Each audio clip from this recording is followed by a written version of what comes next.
বন্ধু ফারিস্তারা মৌতের পথ থেকে প্রথম মঞ্জিল হলো কবর, কবর থেকে গেলে হাসর, আর হাসর থেকে মিজান, মিজান থেকে পুলসিরাত পার হতে পারলে পরে তারপরে আল্লাহ তাআলার দয়ার জান্নাত। এই প্রত্যেকটা ঘাটিতে শুধু কেমন তারা বন্ধু হবে একবার শুনলে অবাক হয়ে যাবেন। কবরের জিন্দেগিটা অনেক আলোচনা করেছি, আপনারা অনেক আলোচনা জানেন। ভেরি ভেরি ইম্পর্টেন্ট যেটা, সেটা হলো সব থেকে কঠিন দিন, মুসিবতের দিন। প্রথম একদিন হবে 50,000 বছরের সমান। ওই দিনটা কোন দিন বাবা? কিয়ামতের দিন, যেদিন কেউ কারো হবে না, স্বামী স্ত্রীর হবে না, স্ত্রী স্বামীর হবে না, পিতামাতা সন্তানাদির হবে না, সন্তানাদি পিতামাতার হবে না, কেউ কারো হবে না। আজকে দেখতে পাচ্ছেন এই যে সূর্য এখান থেকে লক্ষ লক্ষ মাইল দূরে সূর্য, সেখান থেকে আজকে তাপ দিচ্ছে। গরমের সময় দেখবেন আমরা এসি ছাড়া ঘুমাতে পারি না, ফ্যান ছাড়া বসতে পারি না। কথা ঠিক বলছি না ভুল বলছি? কিন্তু দেখেন এই কিয়ামতের দিন কই একটা সূর্য থাকবে?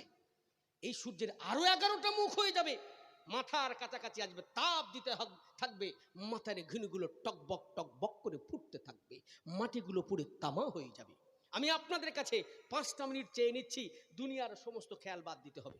এই 5টা মিনিট 7টা মিনিট আমি একটু কিয়ামতের কথা বলবো, কেমন তারা বন্ধু হবে। আপনারা একটু সকলে সমস্ত দুনিয়ার খেয়াল বাদ দিতে পারবেন ইনশাআল্লাহ?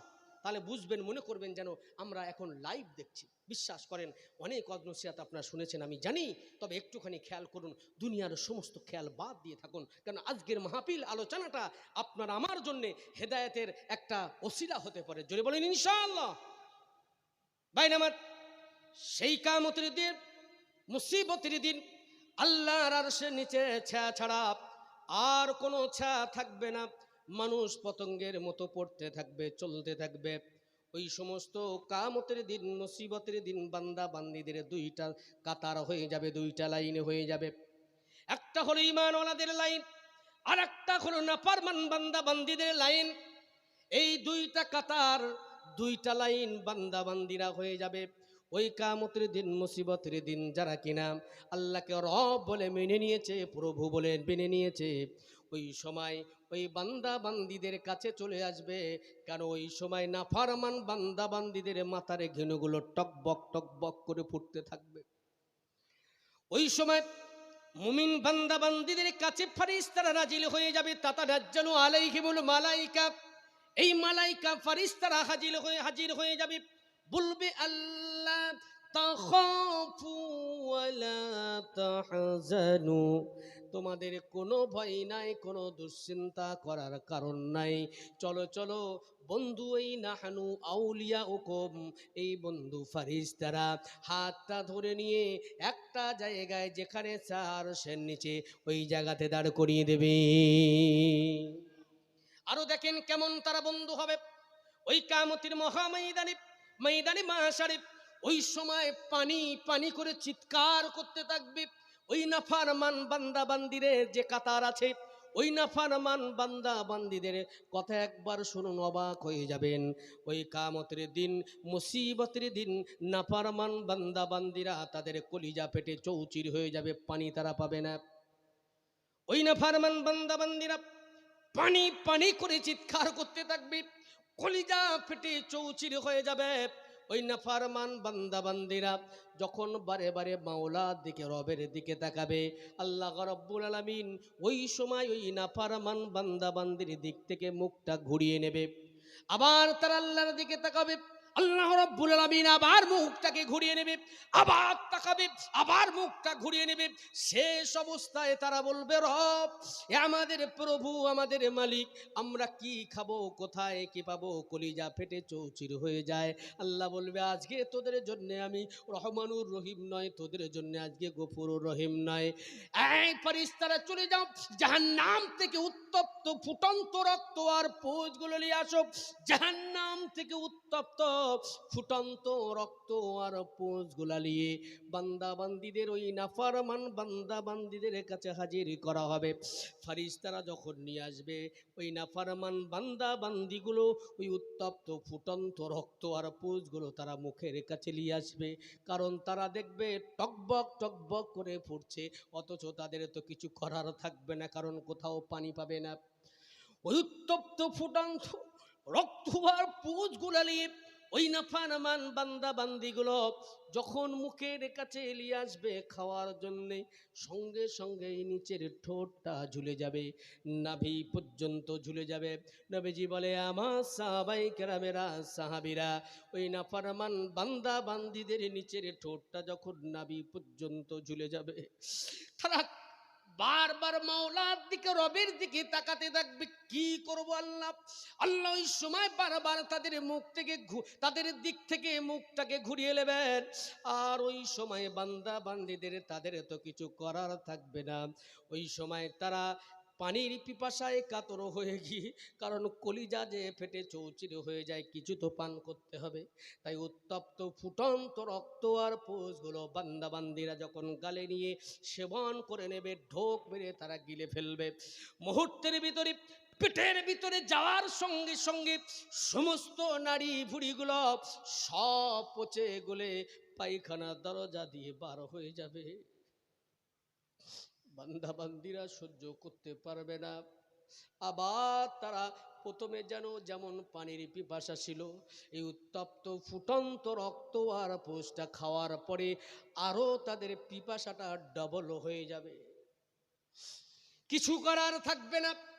মনে করবে এবার পান করলে মনে হয় আমাদের কলিজা ঠান্ডা হবে, মনে হয় পানির পিপাসাটা কমে যাবে। তখন আবার সেটাকে পূর্বের মতো আবার তারা গালে নেবে। আবার তারা ঢোকটা যখন গিলে নেবে, যখন পেটের ভিতরে প্রবেশ করবে, আবার নাড়ি বুড়িগুলো আবার সব পায়খানার দরজা দিয়ে বার হয়ে যাবে। সহ্য করতে পারবে না তারা। ভাইরা আমার, এমত অবস্থায় দেখতে পাবি তাদের আরো কলিজা ফেটে যাবে, আরো তাদের চৌচির হয়ে যাবে, ক্ষুধা লাগবে তাদের, কারণ পেটে কিছুই থাকবে না। যখন ক্ষুধা লাগবে, আল্লাহ তাআলার দিকে যখন আবার তাকাবে, আল্লাহ রাব্বুল আলামিন বলবে, এই না ফরমান বান্দা বান্দিরা, তোরা দুনিয়াতে আমাকে রব বলে মানিস নাই, প্রভু বলে স্বীকার করিস না। এই ফারিস্তারা, এই ওদেরকে জানিয়ে দে, ওই জাহান্নাম থেকে এবার কাঁটা যুক্ত দুর্গন্ধ রক্ত আর পোষগুলো নিয়ে সে আবার ওদের কাছে দিয়ে দে। এদের ক্ষুধা লাগলে এটাই খেতে হবে, আর পিপাসা লাগলে এটাই তাদের পান করতে হবে। ভাইরা আমার, ওই নাফরমান বান্দা বান্দিগুলো, তাদের কিছু করার থাকবে না। কিন্তু ওই জায়গাতেই যারা কিনা আল্লাহকে রব বলে মেনে নিয়েছে, এই ইমানওয়ালাদের কাতারগুলো, লাইনগুলো, তাদের যখন পানির পিপাসা লাগবে, দাঁড়িয়ে যাবে, ওই মুহূর্তে ওই জায়গায় তাতানাজ্জালু আলাইহিমুল মালাইকা, এই আল্লাহ তাআলার মালাইকা ফারিস্তাগুলো ওখানে হাজির হয়ে যাবে।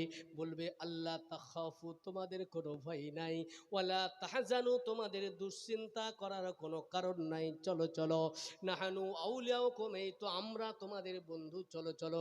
একটা জায়গায় পানি পাবে, সেটা হলো হাউজে কৌসারের পানি। ওই জায়গায় নিয়ে চলে যাওয়া হবে। হাউজে কৌসারের পানি তাদেরকে পান করানো হবে। আর জান্নাতে ঢোকার পূর্ব মুহূর্ত পর্যন্ত আর পানির পিপাসা লাগবে না। সুবহানাল্লাহ বলবেন না? আর একটু জোরে হয় না লিল্লাহে তাকবীর? বাইরে আমার, ওই সমস্ত বান্দা বান্দিরা কিয়ামতের দিন, মুসিবতের দিন, ওখান থেকে আবার ওই জায়গায় যখন দুইটা দল, তাহলে কেমন তারা বন্ধু হবে আপনারা কি বুঝতে পারছেন? আপনারা এবার চলে যাবে আখিরাতের শেষ মঞ্জিল, শেষ ঘাটি, সেটা জাহান্নামের উপরে আল্লাহ তাআলা। কারণ কিয়ামতের দিন, মুসিবতের দিন, আল্লাহ রাব্বুল আলামিন জান্নাতটা কাছাকাছি রাখবেন না, একটু দূরে রাখবেন।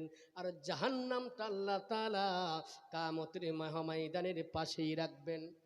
জাহান্নাম কোথায় থাকবে বলেন তো? কাছে। আর জান্নাতটা একটু দূরে রাখা হবে। কারণ জান্নাতটা যদি কাছাকাছি রাখা হয়, অনেক বান্দা বান্দি তো হুড়ুহুড়ি করে ঢোকার চেষ্টা করবে, করবে না? করবে না? করবে তারা। ওই জন্য আল্লাহ তাআলা জান্নাতটাকে দূরে রাখবেন আর জাহান্নামটাকে কাছে রাখবেন। আর জান্নাতে যেতে হলে জাহান্নামের উপর দিয়ে আল্লাহ তাআলা একটা ব্রিজ বানিয়ে দেবে, সেতু বানিয়ে দেবে। ওই ব্রিজ বা সেতুর নামটা কি বলেন তো? আহা, কত চওড়া হবে! আহা, চুলে থেকে শুরু, তরবারির থেকে দাঁড়ালো। ওটা একবার ভাবেন তো, আপনার 30 সেকেন্ড ভাববার সময় দিলাম, একটু ভাবুন। নর্মালি ভাবে কেউ কি ওই চুলের মতো সরু ওই পুলসিরাতটা কি নর্মালি ভাবে কেউ পার হতে পারবো আমরা? জোরে বলেন। বাইরে আমার, একবার ভাবে তাহলে পৃথিবীতে গুনাহ করা আমরা করতে পারবো না, কারণ আমাদের প্রত্যেককে পার হতে হবে ওই কঠিন জাহান্নামের উপর থেকে। ওই পুল সিরাতটা আমাদের প্রত্যেককে পার হতে হবে। ওই জায়গায় দুটা লাইন হবে, দুইটা কাতার হবে। শোনেন, ওই যে দুইটা লাইন, যারা নাফরমান বান্দা বান্দিরা, তাদের যে লাইনটা হবে, কাতারটা হবে, ওই জায়গাতে আল্লাহ রাব্বুল আমিন বলবে, আয় ফেরেশতারা, এদেরকে ধরে ধরে একটা একটা করে এই পুল সিরাতটা পার করতে বলো, একটা একটা করে এদেরকে পার হতে বলো। ওই সময় বান্দা বান্দিরা, ওই নাফরমান বান্দা বান্দিরা যখন জাহান্নামের উপরে, পুল সিরাতের উপরে পাটা দেবে, একটা সেকেন্ডও সময় লাগবে না, মুহূর্তের ভিতরে দ্বিখণ্ডিত হয়ে গিয়ে জাহান্নামের অতল তলদেশে পৌঁছে যাবে। সঙ্গে সঙ্গে 1 মিনিটও সময় লাগবে না, একটা সেকেন্ডও সময় লাগবে না, একটা মুহূর্ত সময় লাগবে না।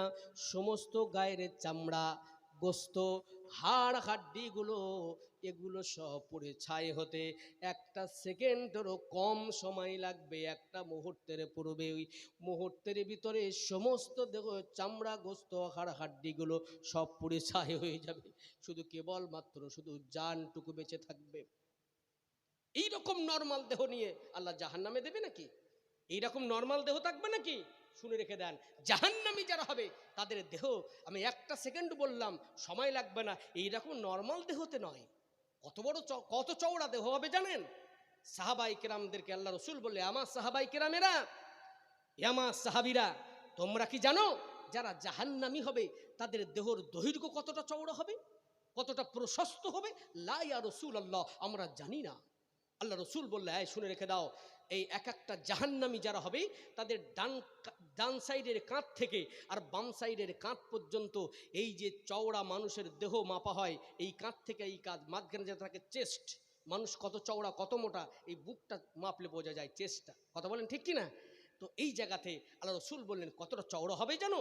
লা ইয়া রাসূলুল্লাহ, আল্লাহ রসুল বললেন মক্কা থেকে আর মদিনা পর্যন্ত যতটা দূরত্ব, এতটা চওড়া হবে। এক একজন জাহান্নামীদের দেহ এত মোটা হবে, মক্কা থেকে আর মদিনা পর্যন্ত যতটা দূরত্ব, গায়ের চামড়া হবে অনেক বড়।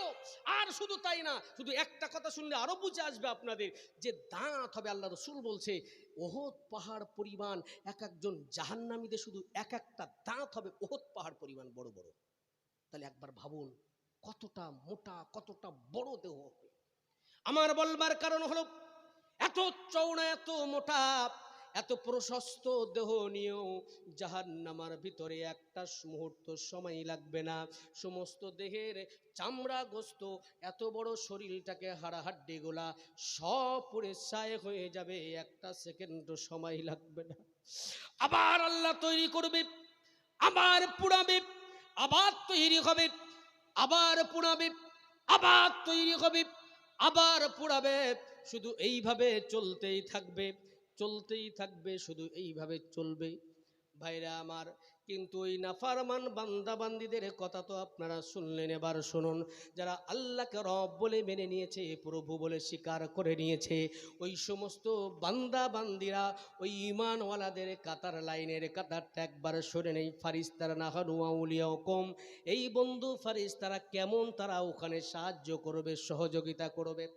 ভাইরা আমার, ওই পুল সিরাতের মুখে যখন আমার আপনার ওই পুল সিরাতটা দেখে ভয় করতে থাকবো, ওই সময় তাতানাজ্জালু আলাইহিমুল মালাইকা, ওই মালাইকা ফারিস্তা নাজিল হবে, বলবে আল্লাহ তাখাফু, তোমাদের কোনো ভয় নাই, ওয়ালা তাহজানু, তোমাদের কোনো দুশ্চিন্তা করার কারণ নাই।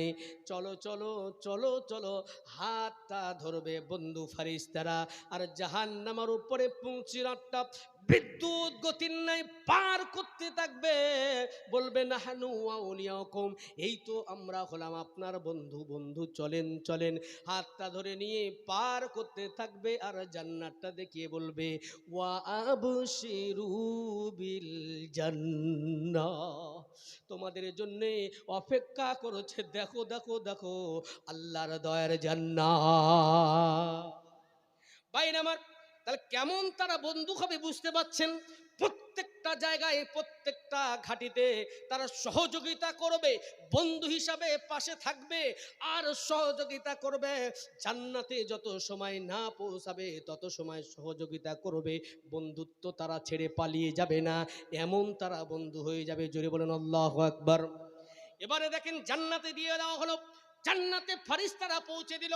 এবার কি হবে ওখানে দেখেন, ওয়ালাকুম ফিহা মা তাশতাহি আনফুসুকুম ওয়ালাকুম ফিহা মা তাদদাউন।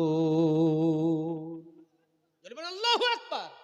কি আলোচনা কষ্ট হচ্ছে আপনাদের? চলবে চলবে আলহামদুলিল্লাহ।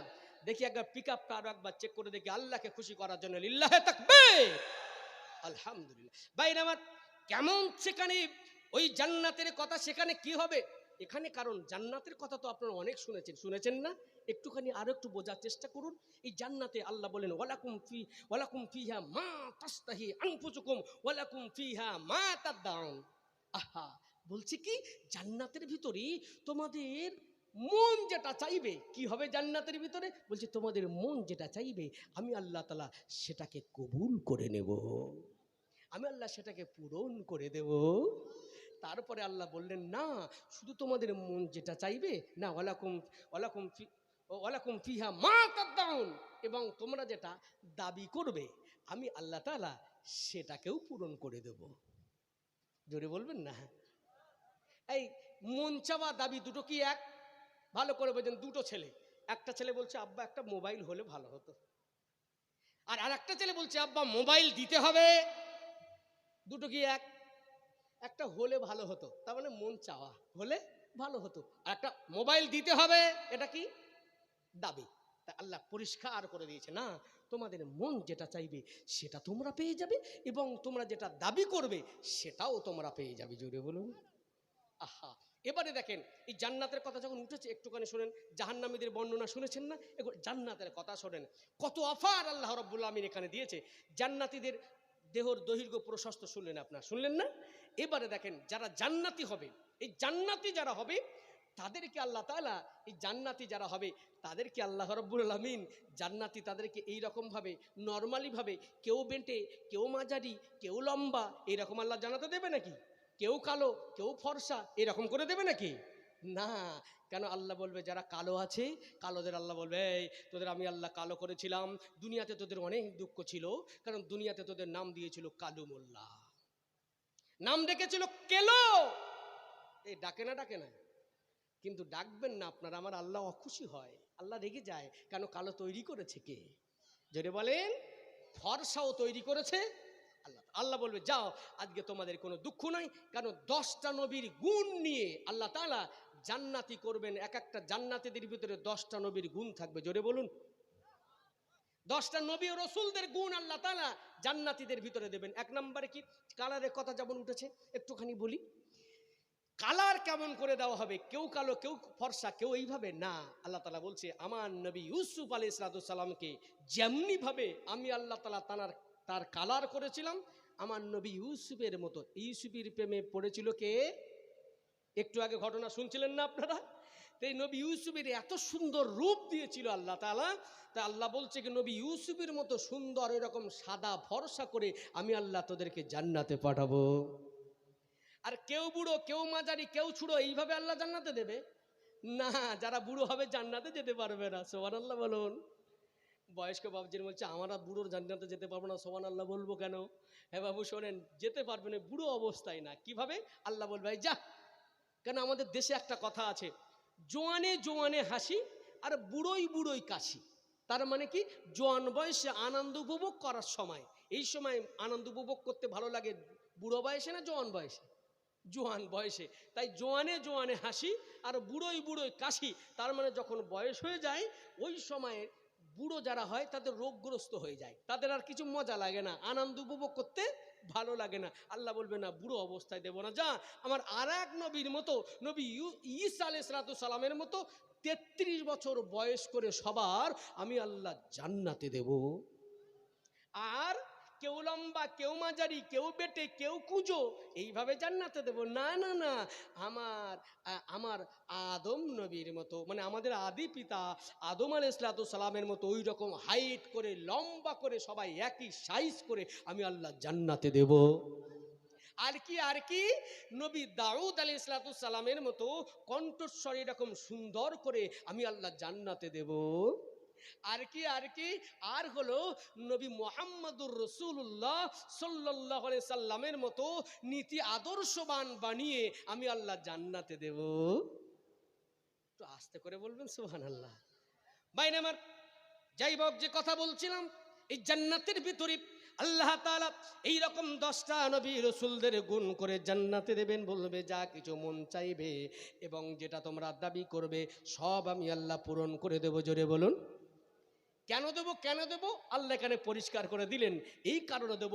এবার সূরা হামিম সাজদার 32 নম্বর আয়াতে কারিমা, ছোট্ট একটি আয়াতে কারিমা, এটা বলে মূল থিমসগুলো আপনাদের বোঝাবো। আল্লাহ তাআলা এখানে কি বলছে, কি নুজুলাম মিন গফুরির রহিম।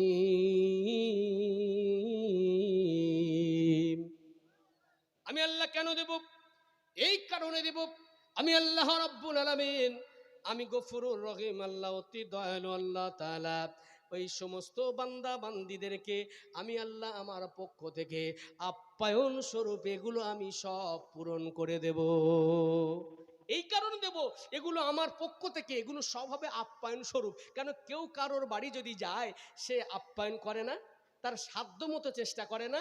আল্লাহ বলছে আমার কাছে আসবে, আমার নামে তোমরা ইবাদত বন্দেগী করেছো, আমি আল্লাহ তাআলা এগুলো আপ্যায়ন করব না? তাই এগুলো হলো আপ্যায়ন স্বরূপ আমার পক্ষ থেকে। একবার জোরে বলুন না সুবহানাল্লাহ। আচ্ছা, এই পর্যন্ত যদি আপনার তাফসীর বোঝেন বলেন তো, এই পর্যন্ত যা যা অফার বললাম এগুলো সব পাবে কারা? যারা আল্লাহকে রব বলে মেনে নিয়ে এর উপরে অটল থাকতে পারলো, অচল থাকতে পারলো, তারাই। কথা বলেন ঠিক কিনা? এবারে কেমন অটল কেমন অচল এটা বোঝার বিষয়। আসুন, আল্লামা ইবনে জাওজি রাহিমাহুল্লাহ তিনি পরিষ্কার করে লিখছেন, খুব ভালো করে শোনেন। একজন সিরিয়ার মা, তার 3খানা সন্তান, 3টে সব হাফেজে কোরআন। তারা হঠাৎ করে শুনতে পেল খ্রিস্টানদের বিরুদ্ধে মুসলিমদের একটা যুদ্ধের দামামা বেজে গেছে। রোমান খ্রিস্টানরা মুসলমানদের সঙ্গে যুদ্ধ বেজে গেছে। তারা মুহূর্তের ভিতরে মায়ের কাছে চলে আসলো, তাদের আব্বা বেঁচে নাই। মায়ের কাছে এসেছে, মা আমরা হলাম 3 ভাই, আপনার 3 সন্তান, আমাদের তো বাবা বেঁচে নাই, একটুখানি কি আপনি আল্লাহর রাস্তায় আমাদের যাওয়ার জন্য হুকুম দেবেন? তবে যদি দেন, আমরা তো 3 ভাই, আমাদের বাবা তো বেঁচে নাই, তা আমরা 1 ভাই আপনার কাছে থাকবো, কেন আপনাকে তো দেখভাল করা লাগবে, আর 2 ভাই আমরা আল্লাহর রাস্তায় যুদ্ধ বার হয়ে যাব। তো ওই সময় বলতে লাগলো, মা এ আমার কলিজার টুকরা সন্তানেরা, আমাকে দেখার কথা বলছিস?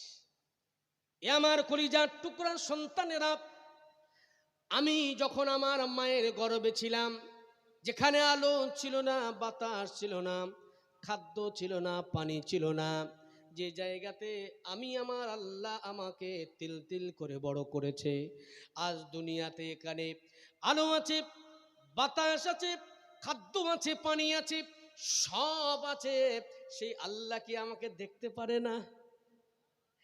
এই আমার কলিজার টুকরা সন্তানেরা, আমাকে দেখার কথা ভাববি না, তোরা আল্লাহ রাস্তায় বার হয়ে যা। 3 হাফেজে কোরআন মায়ের কাছ থেকে, সেখান থেকে আদেশ পেয়ে দৌড়ে চলে গেলেন রোমান সৈন্যদের বিরুদ্ধে যুদ্ধ করার জন্য, যুদ্ধের ময়দানে হাজির হয়ে গেলেন। 3 হাফেজে কোরআন শুধু দেখেন আল্লাহকে রব বলে মেনে কেমন দাঁড়িয়ে থাকা অটল কারে বলি। 3 হাফেজে কোরআন যুদ্ধের ময়দানে যাওয়ার পরে তারা 3 বার তাকবীরের ধ্বনি দিয়েছেন, লিল্লাহি তাকবীর, আরো জোরে লিল্লাহি তাকবীর, লিল্লাহি তাকবীর। ওই সময় তারা 3 বার যখন তাকবীরের ধ্বনি দিলেন, মুহূর্তের ভিতরে রোমান সৈন্যরা সব থমকে গেল, ভয় পেয়ে গেল, তারা চমকে গেল। কারণ আপনারা জানেন কি জানি না, যুদ্ধের ময়দান বলি, যেখানেই বলি, মুসলিমদের, ইসলামের বিরুদ্ধে যারা থাকে, তারা যখন আল্লাহু আকবারের ধ্বনি মুসলমানরা যখন দিতে থাকে, তাদের কলিজায় আঘাত লেগে যায়। বোমা ফাটালে, বন্দুকের গুলি ছোটালে, কামানের গুলি ছুটালে যা আওয়াজ পেয়ে মানুষ ভয় না পায়, তার থেকে এই আল্লাহু আকবারের ধ্বনিতে তাদের অন্তরটা আরো কেঁপে যায়, ভয় পেয়ে যায় কার নাম শুনে? আল্লাহ তাআলা। ভাইরা আমার, মুহূর্তের ভিতরে ওই 3 হাফেজে কোরআন যেই তাকবীরের ধ্বনি দিলেন, সমস্ত রোমান সৈন্যরা তারা চমকে গেল, থমকে গেল। এই সুযোগে 3 হাফেজে কোরআন যুদ্ধের ময়দানে ভিতরে ঢুকে গিয়ে তারা একটা একটা করে তরবারি চালাতে থাকে। সামনে যাদেরকে পেল সব কচু কাটা করে দিতে গেল।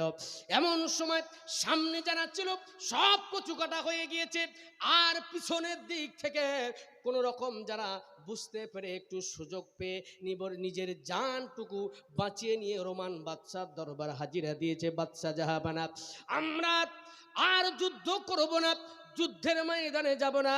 বাদশা বলছে কেন? বলে 3টা মুসলমানদের পক্ষে তিনখানা সৈন্য এসেছে, 3খানা যুবক এসেছে। তারা একবার দুবার তিনবার যখন তারা তাকবীরের ধ্বনি দিল, আমরা সব থমকে গিয়েছিলাম, ভয় পেয়ে গিয়েছিলাম। ওই সময় দেখি ওই 3 যুবক তারা একটা করে তরবারি চলে, আর যখন ফেলে আমাদের দিকে নিক্ষে, আমরা ওই সময় দেখতে পাই একটা করে তরবারি নয়, যখন তরবারিটা আমাদের দিকে নিক্ষেপ হয়, শত শত তরবারি নিক্ষেপ হয়ে যায়। তরবারি তোলে কয়টা করে? একটার পরে যখন নিক্ষেপ হয় যখন শত শত, তার মানে কি বুঝতে পাচ্ছেন? তাতানাজ্জালু আলাইহিমুল মালাইকা, আল্লাহর মালাইকা ফারিস্তা হাজির হয়েছে না হয় নাই?